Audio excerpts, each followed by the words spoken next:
As me rise is a big split, me a blaze. Purple skunk when it keep. Indoor pushing on me brain. Really? All defense chain. Active business. Yeah, we have weed for steel.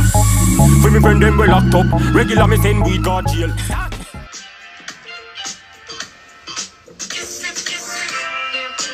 Shout out. Tiny Desk. Tiny Desk. We did a great performance yesterday for Tiny Desk. It was amazing. Angelica Villa held me down. Ted Smooth, the band. It was great because I've been making these hit records for so many years. And for some reason, it feels like Shirley Jones, the Jones Girls, what's up, Detroit? Some reason, at least to me, maybe I'm delusional, but I feel like I don't get, my just due. And it's so much to me. That as an artist, I think I get overlooked as an artist. And so the fact that Tiny Desk asked me to do a performance live with a band, I really, really went all out, man. I want to thank the band and everybody. Shout out to the lady I seen on the highway, George Washington Bridge today, who told me she watches the show every day. And it's crazy, man, because I went everywhere I go, because, I've been in that house for like a year. But, Biden said, you take the vaccine, you come outside. It's not what I said. That's what Biden said. My family's totally complete with the vaccine. We done did it. And Jesse Keg, what's good? And so just, we've been out here vibing with the people, but sometimes when I see numbers and all that, I don't realize, I'm really talking to tons of people.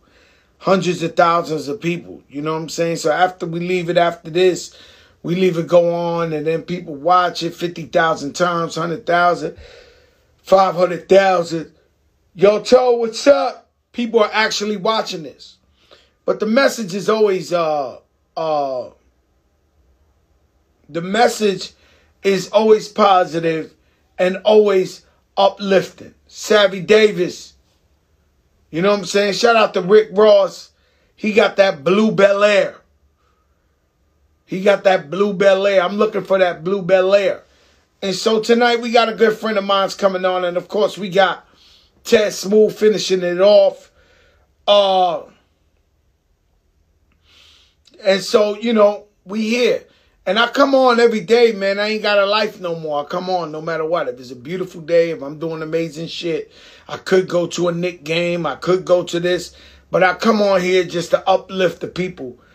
Mucho saludo a Colombia. Ojalá que todo está bien allá. Lo paisa. Ya tú sabes. And so we talk about Colombia. Earlier this week, we talked about Palestine. I gave you Ghost. I gave you Tommy.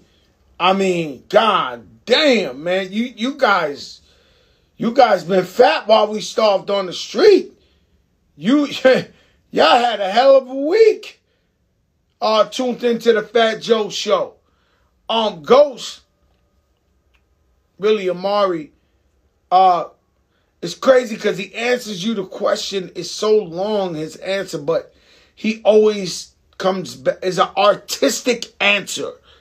Every time. And so everybody I interview, I got to figure out their style. I'm like, damn, bro, you taking a minute. But he always comes back with the ill answer. It was an honor to interview him. And all our guests. And it's an honor to have y'all on here, man. A platform where we can talk, where we can feel like we got our own thing. Uplift the people. Whether it's Black Lives Matter, where we talking about COVID, where we talking about health, we talking about voting, we talking about everything involved, getting money, because I want to see you all do well. That's the main thing. You know what I'm saying? And so I got a couple of questions before my guy comes on. Now I want y'all to help me answer. Pretty Lou, what's up, my brother? If you catch your man's wife cheating, If you catch a man's girl cheating, do you tell him?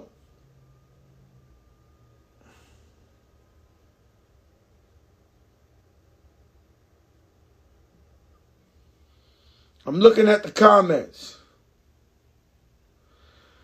If you catch a man's wife cheating, do you tell him? Yo, Tony, why you laughing? Tony, why you laughing so much, man? Like, yeah, you think that's funny? You say yes. Yes, that's your boy.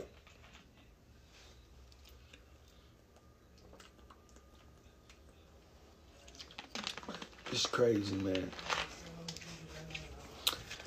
Man, that's why I don't be talking on here about relationships. You guys, y'all don't even want to get involved because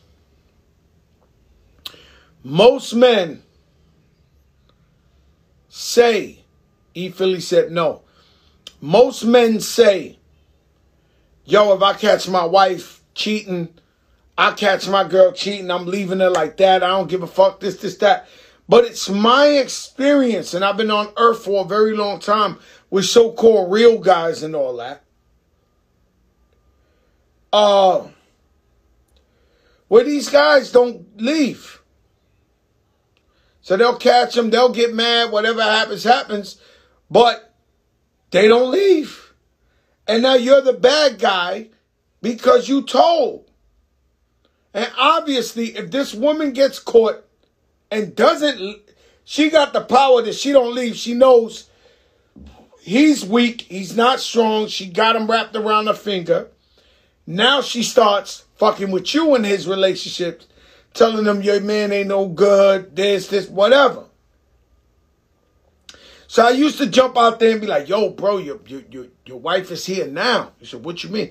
With a big black guy, 7 foot tall, cock diesel. I'm staring right at him. I'm looking right at him. Want to come on? And so you wind up being the bad person. So I think a young Joe always told, and it messed up a lot of friendships and relationships. An older Joe won't tell, I mind my business. And so, I think that's where I'm at with it. Pretty Lou, what's good? And because it's always, I told a guy one time, he said, but she likes you. Why are you saying this? She always likes you. I said, no, your wife she's with a dude and shit. And, no, but why are you picking on the nana? Like she's, and so.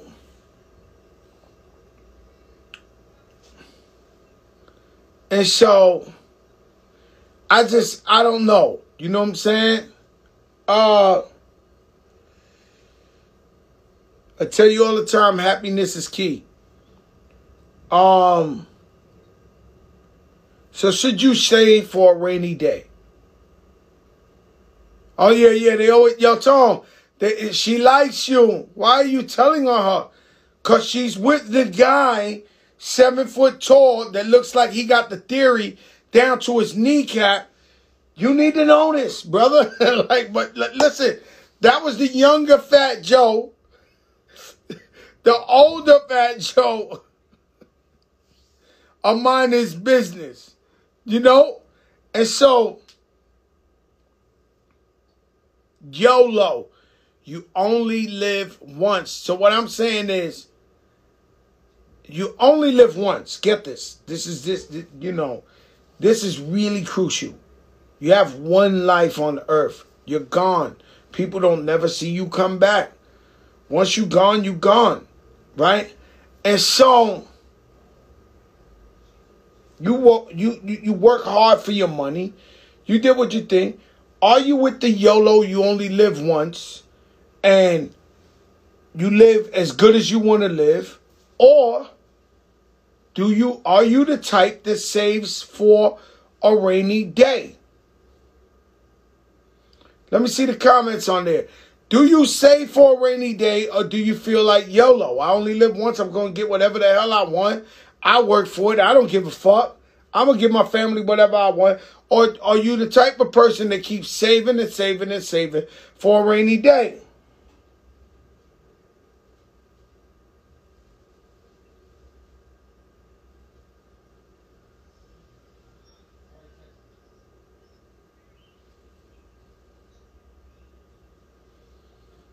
Yo, DJ Ramos. He said that's a hard one. Ramos said YOLO. Nah, E, I think you the YOLO type guy. You got a brand new truck. You own your own house, your own business. You go to Puerto Rico every other week. You spend money.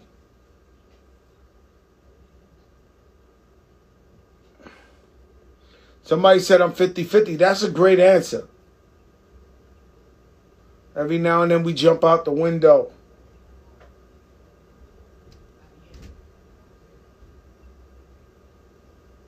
Shout out to the Philippines. I'm a YOLO type dude.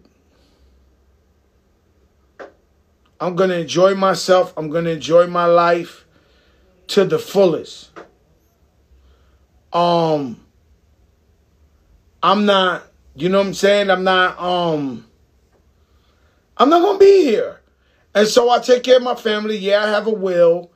Yeah, they're straight if I die, if they know what they're doing.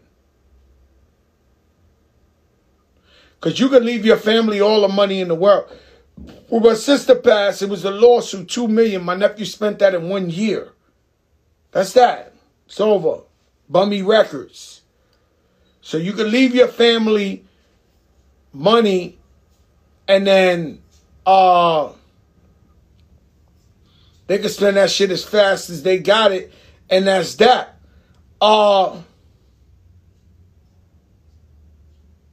Life insurance, a will, all that. You gotta have that, guys. You never know when it's your turn to go. So do you save for a rainy day, or you enjoy yourself? I know dudes that won't spend $1 saving for a rainy day. They fuck around and die. What did they did? Their whole life working to be cheap.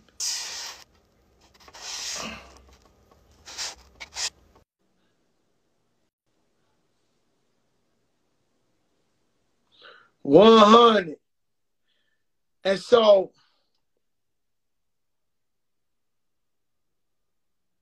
I just sent out a request for my brother. Yo, hold up. Yeah, Anthony, what's up, my brother? Oh, shit. Yo, Anthony, let me tell you something, man. I try to keep track of you, but I can't keep track of you. Like one morning I'm talking to you, the next day you in Germany shooting a movie. Or you in, tell me the latest. Anthony Ramos, my brother. I'm so proud of you. You was popping before I met you, but I'm just proud of you because, man, you have continued the success, bro. I mean, Thank you, bro. What have you been up to lately? Besides, we're going to get to the music, but on the acting side. Yeah, I mean, it's been a blessing, man. This year I shot a TV show called In Treatment that's coming out on May 23rd on HBO. With Uzo Aduba, so they brought it back. 10 years the show hasn't been on, and they brought it back. And yeah, man, I got a lead part in the show, man. I've been trying to do something dope on TV, man, and thank God this one landed. And then I got In the Heights coming out on June 11th. Now, In the Heights, to stay there, we could go past there, but In the Heights looks so beautiful to me. Yeah. It looks like West Side Story 2021. It's crazy. Tell me about that. I mean, bro, like we shot it in the hood, man. We shot it up in Washington Heights. On a lot of the scenes were on 174th and Audubon. And we was on 158 in Broadway. I'm here, right? I'm in the hood right now. I know. Yeah. Oh yeah, that's what I'm saying. That is so beautiful. It looked like it's in Disneyland or some shit. Yeah, man. It was crazy, bro. Like the VFX, our director John True, he killed it. Like he just I'm just grateful that that this is like a story about Latinos, bro, where it's like you see us, you see us in our element. It's just a neighborhood that's a Latino neighborhood where everybody's getting through their day to day and everybody's doing what they got to do. But it's not like it's always there's always in these movies we see about us. We see it's like she's in an abusive relationship or he's running from the police or whatever, right? And it's just a movie about us just celebrating life and our culture, bro. Yeah, got the gay brother banging the mop on the ceiling. It's always the corniest shit the way they do the Latinos, right? They doing brujeria or you got the gay brother or somebody banging the fucking wall with the mop. Like, yo, when can we get some fly shit, man? Like, what, I mean, damn, let us live, huh? That's what I'm saying, bro. But this shit, yo, and you never seen a musical like this, though, bro.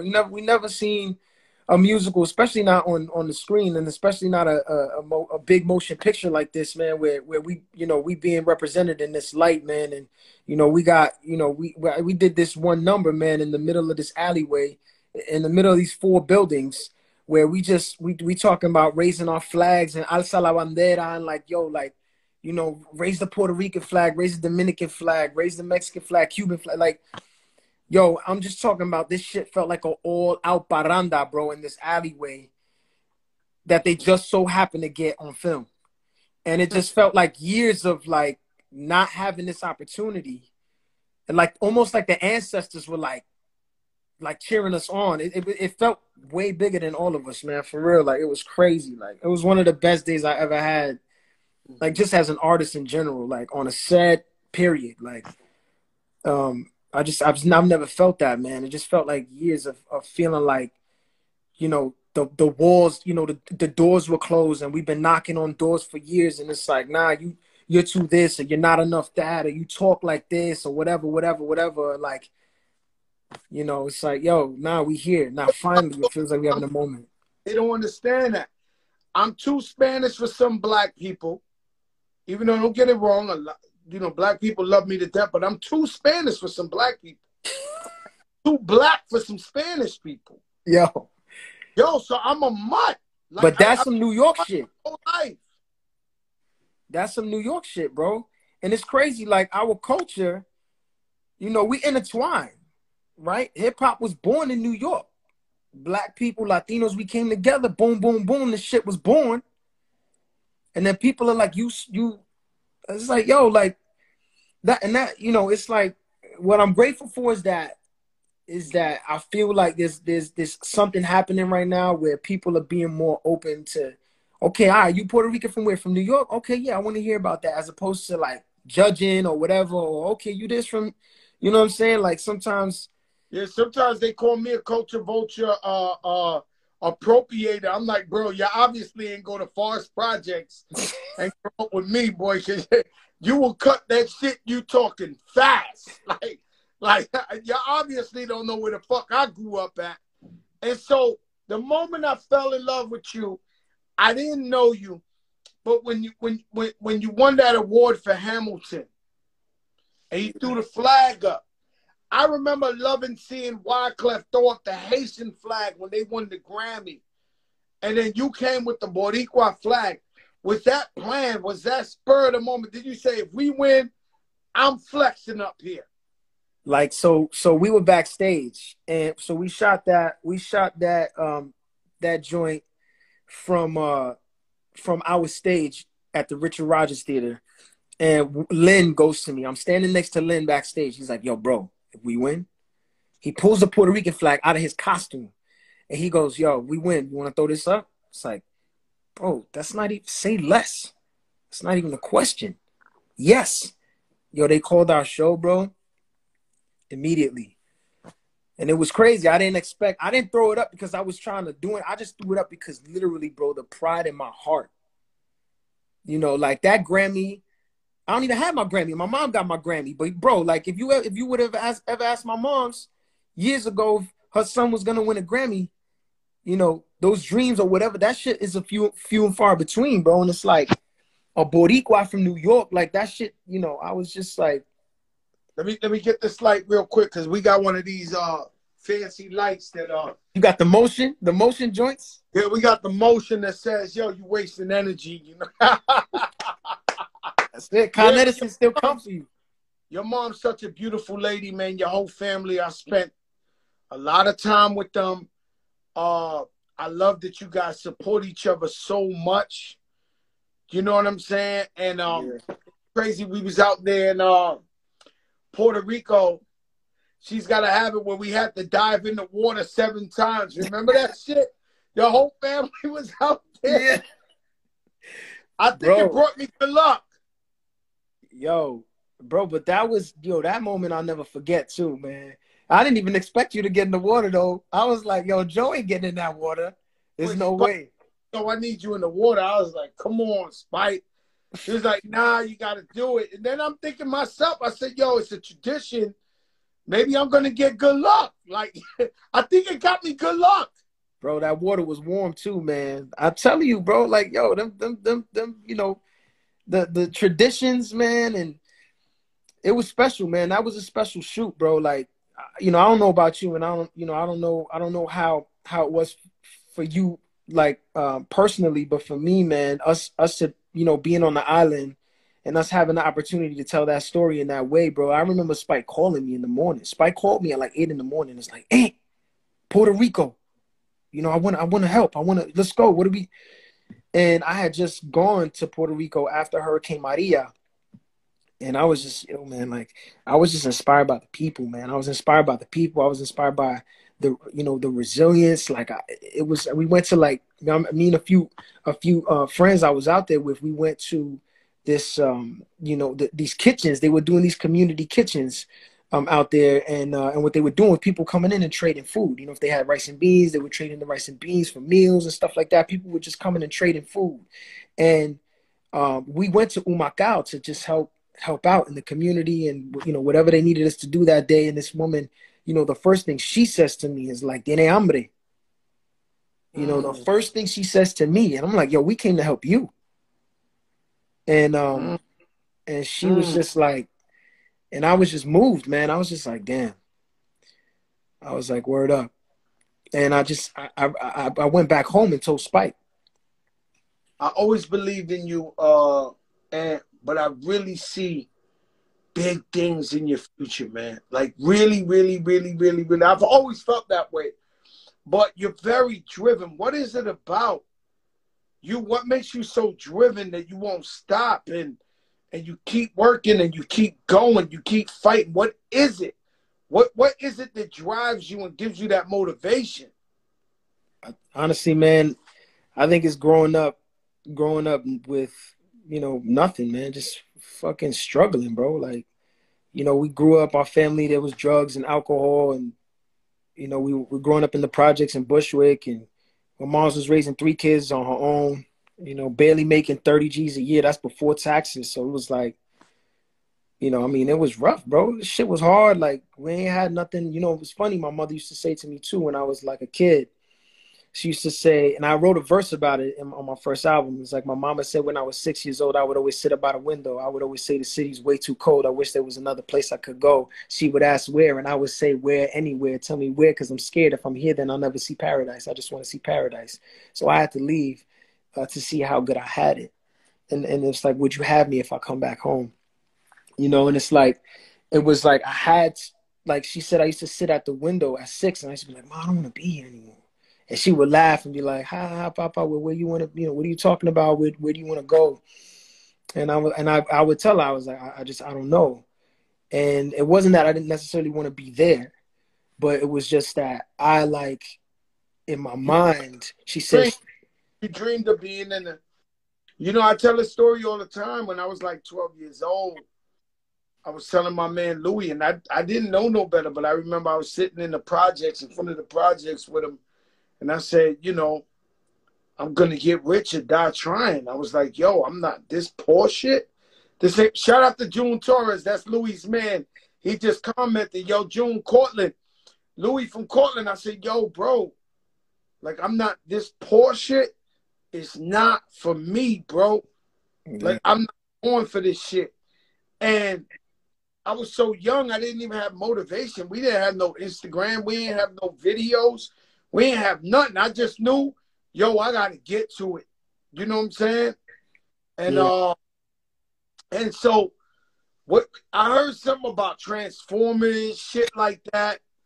Like, what are we talking about? Hold on, let me transform this light. This shit getting pretty ghetto over here. Hold up, yo.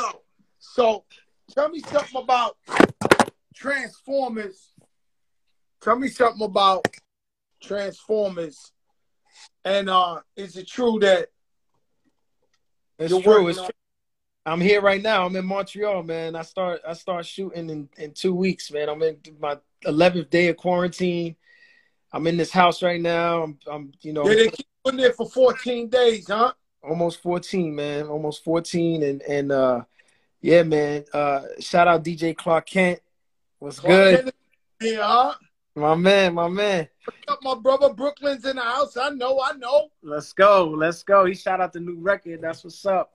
Yo, it's yeah, I'm out here. I'm out here shooting. Fucking formers. At what point when they give you the role, you start crying in your room? Yeah.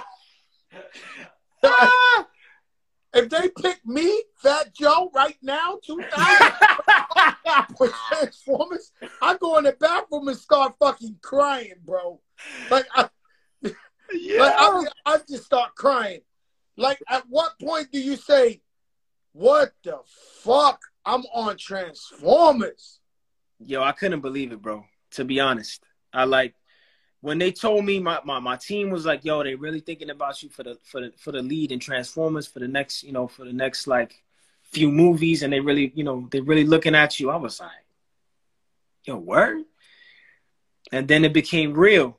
The producers start calling me. I spoke to the director, Stephen Capel Jr. Shout out to Stephen Capel Jr. Like, it was just felt.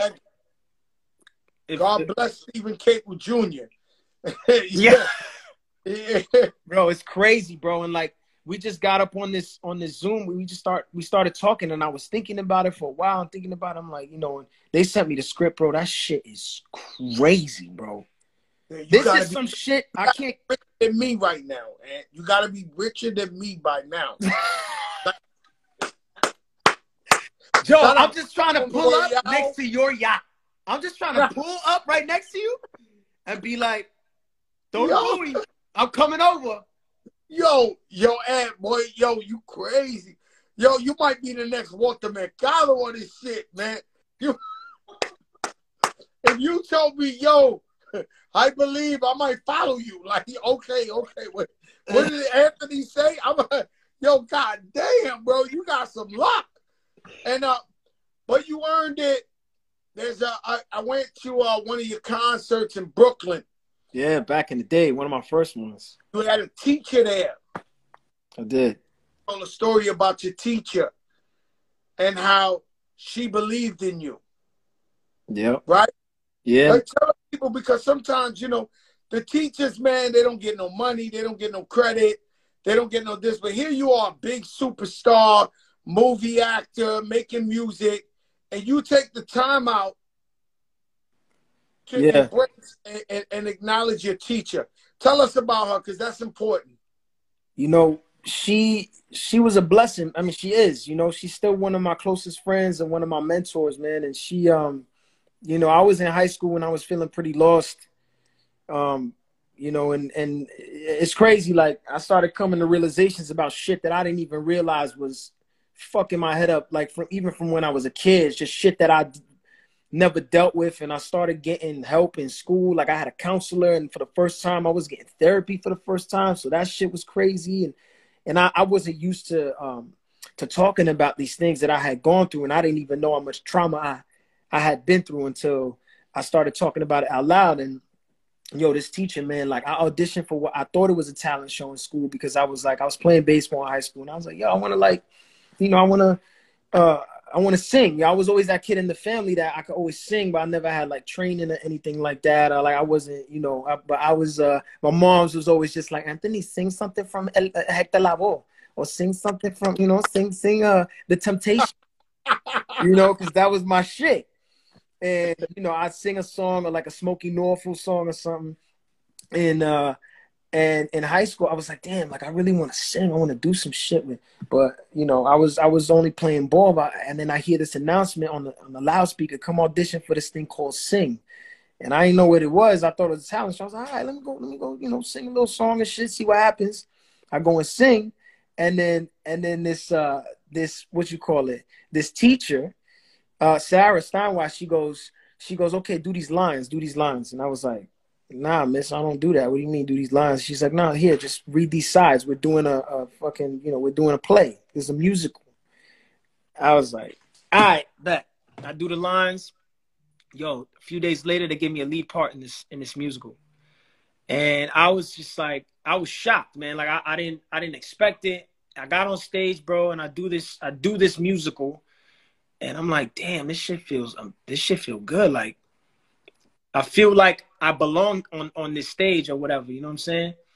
And yo, fast forward, bro, my senior year in college, you know, my senior year in college, I was like pretty much gonna give up. I didn't know what I was gonna do with my life. I was sort of like in limbo. All my applications got withdrawn from every college I applied to because I didn't get the financial aid forms in time. In New York, you got to get the FAFSA, you know, the FAFSA application in, you know, to see how much money you're going to get from financial aid. We didn't get it in time. We was going through some shit at home and about to be evicted, all types of craziness or whatever. But this teacher was like, yo, she wouldn't give up on me, man. Like, I was calling, I was thinking about going to the Navy, and I'm in one of my best friend's house at the time.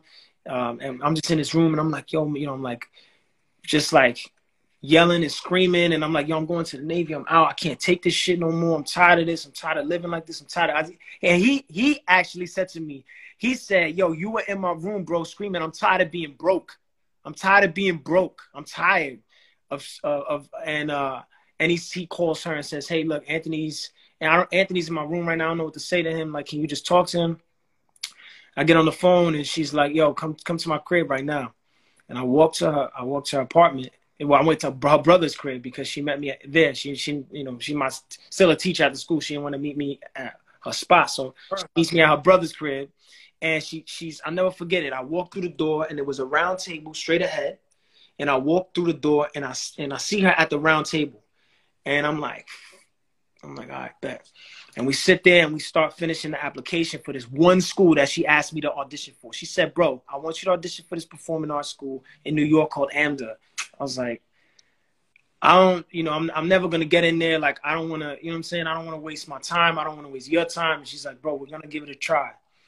And I was going to give up. I'm sitting at that table. We're finishing the essays. She asked me, okay, do you have the $50 to pay for the application? She looked at me. She said, yo, I knew when I looked at you, I knew that you didn't have the money because you didn't say anything. And I didn't. She paid the $50 for the application, bro. Sent it out.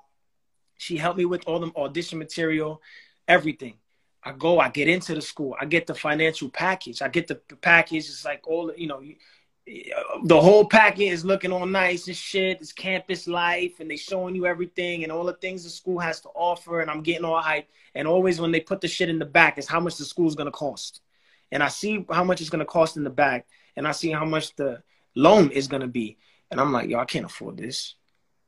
You know, and I see how much this loan is going to be.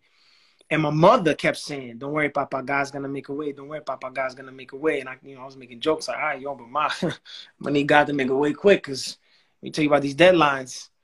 But bro, yo, Sarah, that same teacher, she's like, Aunt, I submitted a student of mine 5 years ago for the Jerry Seinfeld Scholarship Foundation. He had a scholarship at the time. She said, I submitted this kid, this young girl at our school for the scholarship, and she got it 5 years ago. I wrote them a letter about you, and they want to meet you. And I was like, man, you sure? Like, my grades aren't good. Like, I don't know. You know what I'm saying? Like, I don't want to tell them what my grades are. I don't want no lies. I don't want them to be surprised when they see my shit. And she was like, nah, they know, but they want to meet you. I was like, all right, cool. I sit with this woman named Kate Fenneman, who, amazing woman.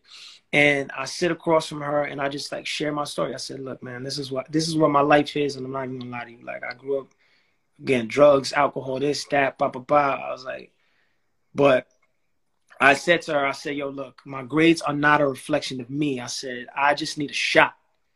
I just need someone to give me a chance. Believe in me. You know what I'm saying? And I said, yo, I'm not gonna take it for granted. Like I'm gonna go hard. And you know, she's like getting emotional. I'm getting a little emotional. I'm like, all right, I'm out. I leave, and the school keeps calling me for a loan. And like, yo, 2 days later, the school asks me that this guy named Chip from the school keeps calling. He's like, hey, you know, Anthony, you're gonna take this loan out. And something inside of me told him to ask him for one more day. And I didn't know what I was gonna do with another day. But he's like, yo, ask him. Like I felt, yo, honestly, I felt God in my heart be like, yo, ask this dude for one more day. And I was like, can you give me one more day? He's like, yeah, sure, no problem. Yo, 2 hours later. Can you give me one more day? Give me one more day, bro. 2 hours later, this woman, Kate calls me, who's still a friend of mine. She goes, hey, Anthony, it's Kate Fenneman from the Jerry Seinfeld Scholarship Foundation. Hey, look, we just want to let you know that we don't usually give the scholarship out to people with your grades, but we're going to pay for your school for all 4 years. Wow. Bro. So, my life changed right there. Such a beautiful story, but what I'm trying to tell you is that it was destined to happen, man. God got your back. God loves you. You're here to inspire the people. A guy from Bushwick, Brooklyn, grew up with nothing. Now you starring in Transformers, Hamilton, The Heights. You're meant to inspire all the kids like you. There's kids that we're I don't want to say that ain't the word, but there's kids that you might have just struck a light bulb in their mind right now where they're in the same place you was, and they know what they got. They know they got the talent to succeed like that, and you opening the doors for them. Tell me about this music. You dropped some new music, a single, because you love that. You love your music. My shit. What do you love more, the acting or the music? Honestly, bro, it's the music, man. The music's been my first love forever, man. You know, I mean, that's how I even got into acting. It was musicals. You know, that was my way in. It was singing, right? It was like, that was my shit. And then it was like, okay, well, if you could sing, can you act?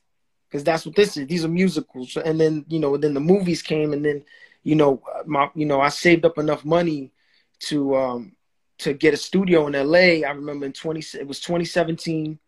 I left Hamilton. I finished the first season of She's Gotta Have It, and I saved up some bread with my boy Will Wells, who was one of my best friends and my executive producer. Will Wells is my man with the afro. Bro. Yo, that's your brother, man. That guy love you, man. Like, he got your back, man. Will Wells, what's up, baby? That's my man. Tell me about him and your relationship and how you making this music together. Yeah, bro. You know? We met doing Hamilton. So Will comes up to me after the opening night off Broadway, and because Will was working on the team, he was working on like the team with Alice Lackmore. They were doing the music and shit. And Will waits for everybody kind of to clear out. Oh, look, my Will's in here. Will, love you, bro. Will's in here. Yo, Will, what's up? Here. Let's go. Shout out Will Wells. Will comes up to me, and Will goes, yo, Ant.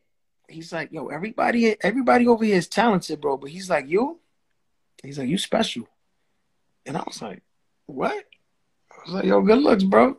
And he's like, yo, you ever made music, bro? You ever wanted to make a record? I was like, yo, oddly enough, I had been writing with one of my boys. I had been going to my boy's crib up on the Upper West Side after our shows at the Public Theater downtown. So I was going to my boy's crib at like 11, almost midnight, right until 3 in the morning, 4 in the morning, then going home and then like getting up for auditions and shit. But I was like, damn, I gotta start writing songs.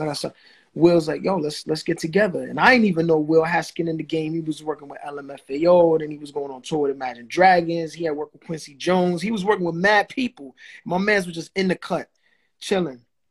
And then he and I wrote our first song shortly after that, and it was over after that. We just like created this bond and this brotherhood. And you know, we've been writing together ever since, man. Like my journey has been with him since then. And, you know, then I got, you know, I mean, I got a music manager and I got signed by Republic Records. And then I put out my first album last year. Now we about to put out the second album this summer. And like, he's been there every step of the way. He's been my executive producer, my business partner. We started our company, Whole Team Winning, together. You know, it's like, you know. You made a great duo. Tell these people how glorified, how incredible you felt, how illustrious, the moment that changed your life when you had a show in Brooklyn and unannounced, Fat Joe was in the midst of the crowd. Your idol, your bro,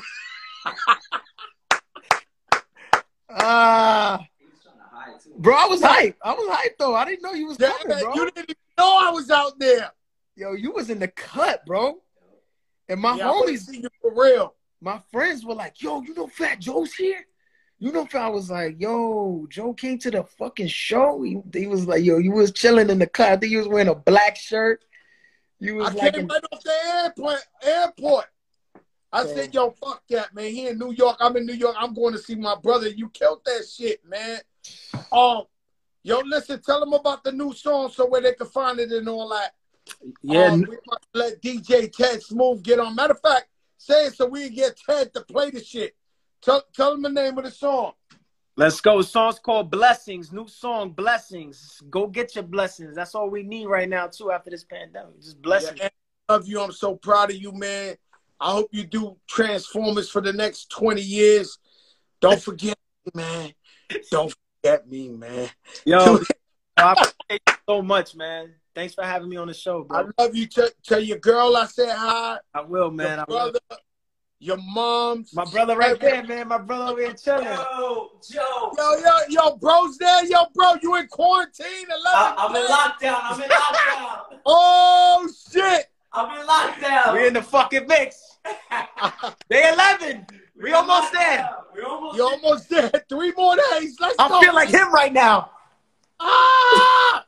Yo, you're crazy. Yo, and I love you, bro. Love you, bro. Stay up.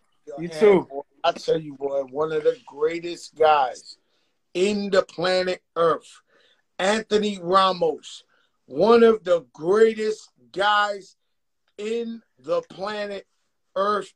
Beautiful family, well-rounded, doesn't forget where he comes from. He is starring in Transformers. Look at that. Never give up on your dreams. Bushwick, stand the fuck up. If you watch She's Gotta Have It, he's Mars. What's that, the spray shit? Let me get that, man, because my breath is kicking because I've been talking. You know what I'm saying? Here you go, brother, man. Check this out. Let me get Ted Smooth on right quick. Yo, Teddy, baby, let's go. See, I don't see Ted with I see him on the comments. I don't see him. Like, nah. Okay.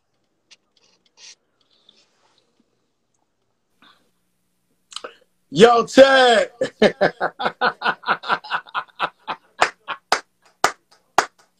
Ted Smooth. Bring it down. Just drag it down. Straight face. You look great. Yeah, come on, man. Straight face. Do remember. Fat Joe. Yo, I want you to look up Blessings by Anthony Ramos. Joe, look, you taking too long. You taking too long, Joe. You know what I'm saying? This is what I... Now, hold on one second, Joe. Hold on one second, Joe. You say I pull it up, we go. That's what we do over here, big. Come on, man. What up? Tomorrow at 3 o'clock, you will be in the Orchard Beach parking lot. Shout out to the Bronx Borough President, Ruben Diaz Jr. Yes, sir. Shout out to Sarah. For the big extravaganza. He went and got you. Ja Rule's performing after you. Crazy. Fat Joe will be in attendance assisting Lord. Ted Smooth. Lord have mercy. I will be your crate guy. Oh, okay. And so, BX, the whole New York, come out to Orchard Beach tomorrow, 3 o'clock. Ted Smooth going to tear it down, legendary. We're celebrating Bronx Week. Joe Conzo, the original first hip-hop photographer Facts. Kid Capri, DJ Kid Capri, and I would love to see if he's getting on the set. And of course, the one and only legend of all legends, Sal Batello, the owner of Fever Records, the first hip hop club in the down Bronx. I also will be there at 10 a.m. on 161st Street at the unveiling of their street signs. I owe it to them. This class of Bronx Weekers really deserve. This is the historic. I wouldn't miss it for nothing in the world. That's going to be crazy. So, you know what, Joe? Hold on. You've done a great job. It's over. Okay. Party's not over. Party's at Orchard Beach tomorrow at 3 o'clock. Everybody pull up. You already know. Signing off, man. Test move, straight face. You remember. Listen, guys, it's all about the light. Shine a light on them. Shine a light on them. It's all about the light. Shout out my brother, Anthony Ramos, his new single, Blessings. I'm so proud of this guy. You should be too. Fellow New Yorker that came up from nothing. And you don't know who I know. These are major, major facts that you don't know who I know. You've had a hell of a week. You've had a hell of a week. We took it to Fatty Cakes in Palestine. We took it to Tommy from Power. We took it to Ghost. We took it to Anthony Ramos from Hamilton, from The Heights, from Transformers. He's the lead in Transformers. All this on your phone for free. So don't mind if I get $1 or $2. Don't worry about me, man. Don't you like to see your OGs looking good in the mirror shit with blue diamonds? Don't worry about me, man. Up NYC, home of the Wave, 158 from Broadway, 207 from Dykeman.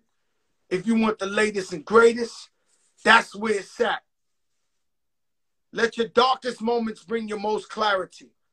If you went through a hard time, maybe a divorce, maybe health, maybe a little jail thing or something, and you look to your right and your left, and your family members and your friends wasn't there for you, then they're not really your people. So when you get back on your feet, because everything in life shot past, and it's just a lesson. Anybody can make a mistake once. Only a fool makes it twice.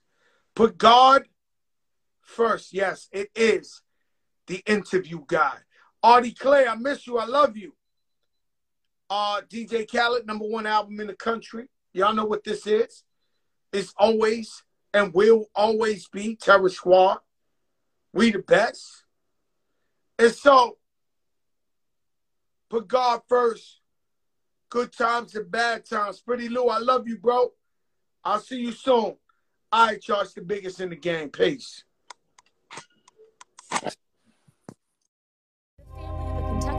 Shot and killed by police is demanding answers. The former cop and his son, both white, are accused of killing the unarmed black man. We begin with the breaking news from Minneapolis. Violent protests.